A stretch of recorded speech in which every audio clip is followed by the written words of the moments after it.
Hello everyone, so if you want to switch from buttons to gestures on your Xiaomi Redmi 13, so first of all open up your settings. Now you gotta scroll down to your home screen section.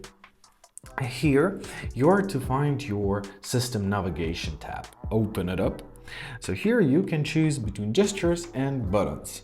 Let's choose gestures.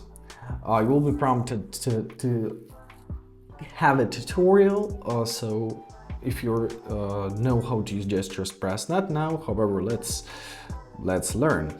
Press learn. So now to go to home screen, you're to swipe from the bottom quickly, just like that.